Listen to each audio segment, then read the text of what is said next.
हाय बच्चों, कैसे हो? आशा करता हूँ अच्छे होगे। आज का टॉपिक स्टार्ट करते हैं। आज का टॉपिक है आपका क्लास 8 का चैप्टर फर्स्ट का basic practices of crop production. ठीक है, तो आज का ये टॉपिक है, इसको आगे बढ़ाते हैं हम लोग। तो कह रहा है cultivation of crops involves several activities undertaken by farmers over a period of time। तो जो कल्टीवेशन होता है क्रॉप की जो खेती की जाती है क्रॉप्स की ना, उसमें बहुत सारी गतिविधियाँ होती हैं जो फार्मर के द्वारा टाइम टू टाइम की जाती हैं। ठीक है, you may find that these activities are similar to those carried out by a gardener और even by you when you grow ornamental plants in your house। तो आप ये समझ सकते हैं कि ये जो एक्टिविटीज़ होती हैं वो सिमिलर होती हैं, उसी टाइप की होती हैं जैसे कि होती है गार्डनर की। ठीक है, और जो कि या फिर आपकी है ना, जो एक गार्डनर प्रैक्टिसेस करता है अपने गार्डन में पौधों को उगाने में। ठीक है, या फिर ऑर्नामेंटल प्लांट्स को उगाने में घर में हम लोग करते हैं। ठीक है, ऑर्नामेंटल प्लांट्स मतलब जो सजावट की वस्तुएं हैं, सजावट की जो पौधे हैं, सजावट के लिए जो पौधे उगाए जाते हैं, उनकी देखभाल के लिए जो हम लोग करते हैं प्रैक्टिस, जो गतिविधियाँ करते हैं हम लोग, जो एक्टिविटीज़ करते हैं, उसी तरह का एक्टिविटीज़ फार्मर भी करता है। ठीक है, दीज एक्टिविटीज और task are referred to agricultural practices. इन्हीं जो एक्टिविटीज़ जो होती हैं, इन्हीं को क्या बोला जाता है? एग्रीकल्चरल प्रैक्टिसेज बोला जाता है। ठीक है, इसमें कुछ लिस्ट दिए हुए हैं जो नीचे ये सारी गतिविधियाँ की जाती हैं पौधों को उगाने में। ठीक है, क्रॉप्स को उगाने में। तो पहला है प्रिपरेशन ऑफ सॉइल। पहले मिट्टी को तैयार किया जाता है। कैसे तैयार किया जाता है? जोत करके। ठीक है, और उसको लेबलर से लेबलिंग कर करके तब की जाती है। फिर सोइंग है, बीज को बोना। ठीक है, फिर एडिंग मैन्योर और फर्टिलाइजर, फिर उसमें खाद डालना या फिर मैन्योर ऑर्गेनिक खाद डालना। इरिगेशन, सिंचाई करना उसका। प्रोटेक्टिंग फ्रॉम वीड्स, उसमें क्या खर पतवार को निकालना। प्रोटेक्टिंग फ्रॉम वीड्स हो गया। और हार्वेस्टिंग, फिर उसकी कटाई करना। ठीक है, इतनी सारी बातें होती हैं। और उसके बाद लास्ट में होता है स्टोरेज। आपका उसका स्टोरेज जो है वो कैसे किया जाए ये करना। ठीक है, स्टोरेज को करना। ठीक है, मतलब उसको संचित करना, कहीं रखना अच्छी जगह पे जहाँ चूहे न लगें, कोई चीज़ न लगे, वैसी जगहों पे। ठीक है, फिर है प्रिपरेशन ऑफ सॉइल। तो आज हम लोग ये टॉपिक पढ़ेंगे, preparation of soil. The preparation of soil is the first step before growing a crop. तो सबसे पहला स्टेप यही होता है कोई भी क्रॉप उगाने से। ठीक है, one of the most important task in agriculture is to turn the soil and loosen it. पहला जो सबसे एग्रीकल्चर में जो टास्क होता है, जो गतिविधि होती है, वो क्या होती है? मिट्टी को तैयार करना, यानी कि सॉइल को लूज करना, ताकि उसमें पौधे जो है बढ़िया से पकड़ बना सकें। ठीक है, this allows the roots to penetrate deep into the soil. ये मिट्टी में अंदर तक जड़ों को पौधे के जाने में हेल्प करती है। ठीक है, the loosen soil allow the roots to the breathe. और जो लूजन होता है आपका क्या सॉइल है ना, वो रूट्स को अंदर तक हवा जाने में हेल्प करता है। ठीक है, जिसकी वजह से जो जड़ है पौधे का वो मिट्टी में सांस ले पाता है।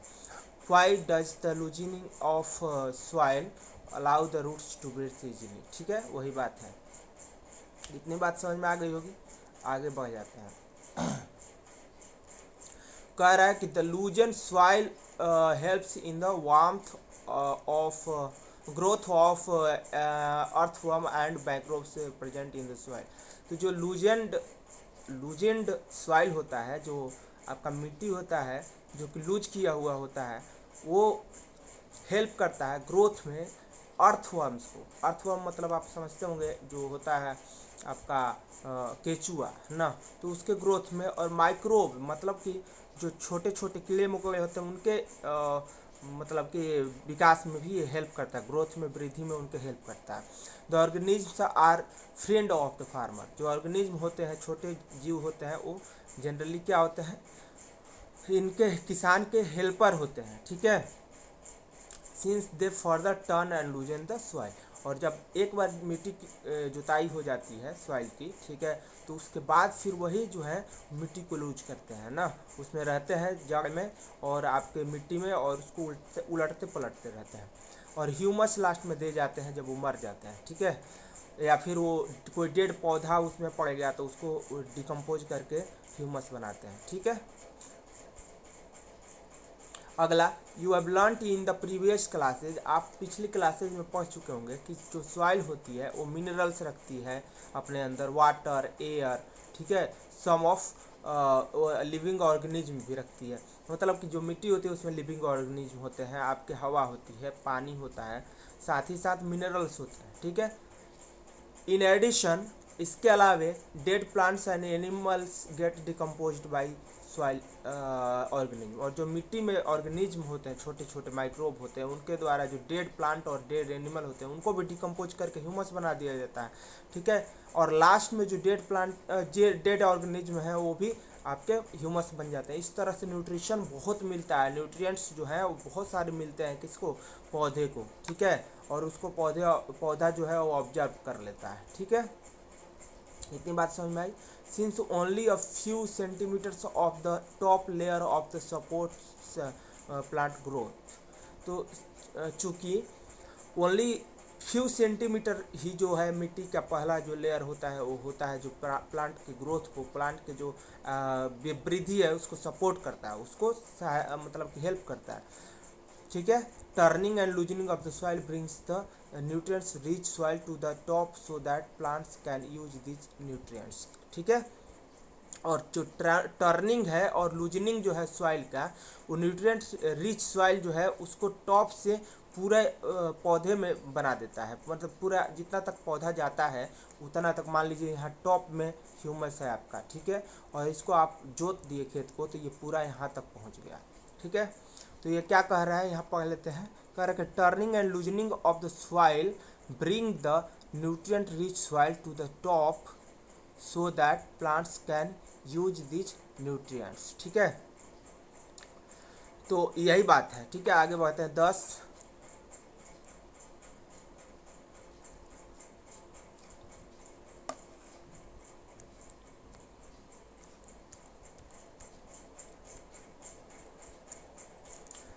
Turning and loosening of soil is very important for cultivation of crops, इसलिए जो टर्निंग है, मिट्टी को टर्न करना, उल्टे पुलटते रहना और लूज करना बहुत ज़्यादा ज़रूरी होता है, बहुत ज़्यादा इंपॉर्टेंट होता है, किस लिए, कल्टीवेशन के लिए, ठीक है। The process of loosening and turning of the soil is called tiling और प्लॉइंग, और इसी प्रोसेस को लूज करने को या टर्न करने को मिट्टी को क्या कहा जाता है, टाइलिंग या तो कहा जाता है या फिर प्लॉइंग कहा जाता है, किसका, मिट्टी का, ठीक है।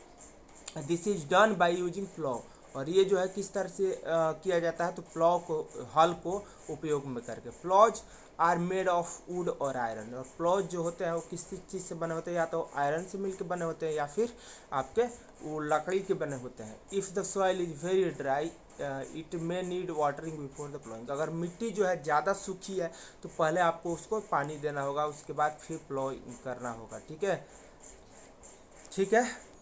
तो आगे देख लेते हैं। द प्लॉयड फील्ड में have big clumps of soil called crumbs, तो जो प्लॉयड ज़मीन है, जो जोता हुआ ज़मीन है, उसमें हो सकता है कि बड़े बड़े, इतने बड़े बड़े आपके क्लम्प्स मिले, ठीक है, मिट्टी के, तो उसको आपको तोड़ना होगा, छोटा करना होगा, ठीक है। इसको क्रम्प्स भी बोला जाता है, जो बड़ा बड़ा होता है।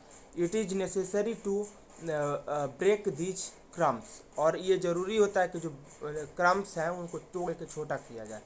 Labelling the field is beneficial for sowing as well as for irrigation, तो लेबलिंग जब कर दिया जाता है किसका, फील्ड का, खेत का, तो ये बहुत फ़ायदेमंद होता है, ठीक है, किस लिए, तो बोने के लिए और इरीगेशन के लिए, ठीक है। और labelling of soil is done with the help of labeller, और लेबलिंग की कैसे जाती है, तो लेबलिंग जो है वो की जाती है लेबलर से, ठीक है, लेबलर से। Sometimes manure is added to the soil before tilling, कभी कभी खाद को जो है ना पहले ही जोड़ दिया जाता है, कहाँ पे, आपके खेतों में, ठीक है, किसके पहले, तो जुताई के पहले, ठीक है। This help in proper mixing of manure with soil, जिससे क्या होता है कि जब खेत को जोता जाता है तो उसमें वो मैन्योर जो है या खाद जो है वो पूरी तरह से मिल जाता है मिट्टी में, ठीक है। The soil is moistened before sowing, और जो सॉइल है, मिट्टी है, उसको पहले नम कर लिया जाता है बोने से पहले, ठीक है। आज का टॉपिक इतना ही रहेगा। मेरे चैनल को सब्सक्राइब कर लीजिएगा, वीडियोज़ को लाइक शेयर कर दीजिएगा अगर सेशन अच्छा लगा हो, कुछ भी हेल्प मिला हो तो। चलिए आज का सेशन एंड करते हैं। Thank you.